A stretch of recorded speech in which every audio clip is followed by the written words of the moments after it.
১৯৪৭ সালের গরমের এক রাত নিউ মেক্সিকোর শান্ত মরুভূমি হঠাৎ কেঁপে ওঠে এক রহস্যময় বিস্ফোরণের শব্দে।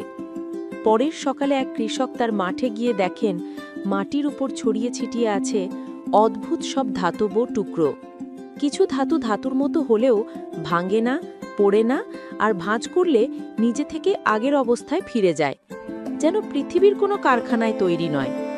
এই ঘটনাই হয়ে ওঠে পৃথিবীর সবচেয়ে বিখ্যাত ইউএফও রহস্য, রসওয়েল ইনসিডেন্ট। ঘটনার পরপরই রসওয়েল আর্মি এয়ারফিল্ড এক শিরোনাম কাঁপানো ঘোষণা দেয়, আমরা একটি ফ্লাইং ডিস্ক উদ্ধার করেছি। এই একটি বাক্য পুরো আমেরিকায় আলোড়ন তোলে। পত্রিকার প্রথম পাতায় বড় করে ছাপা হয়, ইউএফও ক্র্যাশ ইন রসওয়েল। কিন্তু আশ্চর্যের বিষয়, মাত্র ২৪ ঘন্টা পরেই সরকার হঠাৎ করে ঘোষণা বদলে দেয়।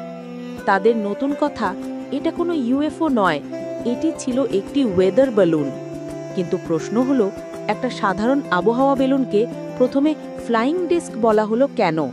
আর সেই রহস্যময় মেমোরি মেটাল যা ভাঁজ করলেও আগের মতো হয়ে যায়, সেটা কি সত্যি একটা সাধারণ বেলুনের অংশ হতে পারে?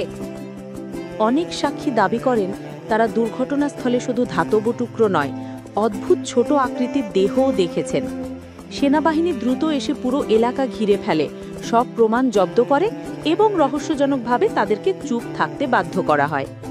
সরকার পরে জানায়, ওই সময় তারা একটি অতি গোপন সামরিক প্রকল্প চালাচ্ছিল, প্রজেক্ট মোগুল, যেখানে বিশেষ বেলুন ব্যবহার করা হতো সোভিয়েত পারমাণবিক পরীক্ষার শব্দ শনাক্ত করার জন্য। সরকারের দাবি, সব ইউএফও গুজবই আসলে এই প্রকল্পের ভুল ব্যাখ্যা। কিন্তু এখানেই রহস্য আরও গভীর হয়, কারণ যারা ঘটনাস্থলে ছিলেন তারা প্রত্যেকে বলেন ওই ধাতব টুকরোগুলো কোনো মানুষের তৈরি মনে হয়নি। তারা বলেন সেনাবাহিনীর কনভয় সে রাতে অদ্ভুত তাড়াহুড়ো করে সবকিছু নিয়ে যায়। অনেকে এমনও দাবি করেন উদ্ধার করা দেহগুলোকে সরিয়ে নেওয়া হয় এরিয়া 51-এ। ৫০ বছরেরও বেশি সময় পরও বহু মার্কিন কর্মকর্তা স্বীকার করেছেন যে হ্যাঁ, সব সত্য প্রকাশ করা হয়নি। কিন্তু ইউএফও ছিল কিনা, কিংবা সেটা ভিনগ্রহী প্রযুক্তি ছিল কিনা, এসব প্রশ্নের জবাব কেউ আজও দেয়নি। নাসা, পেন্টাগন এবং এয়ারফোর্স কেউই রসওয়েলের আসল সত্য পুরোপুরি প্রকাশ করেনি। তাহলে ১৯৪৭ সালের সেই রাতে মরুভূমিতে আসলে কি পড়েছিল?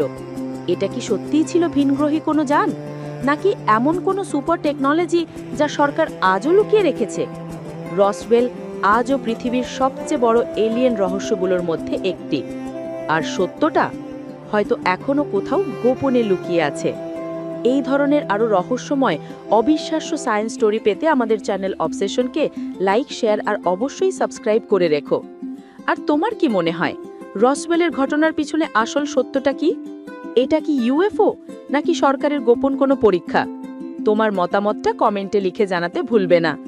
তোমাদের কমেন্টই আমাদের পরের ভিডিওর আইডিয়া তৈরি করে।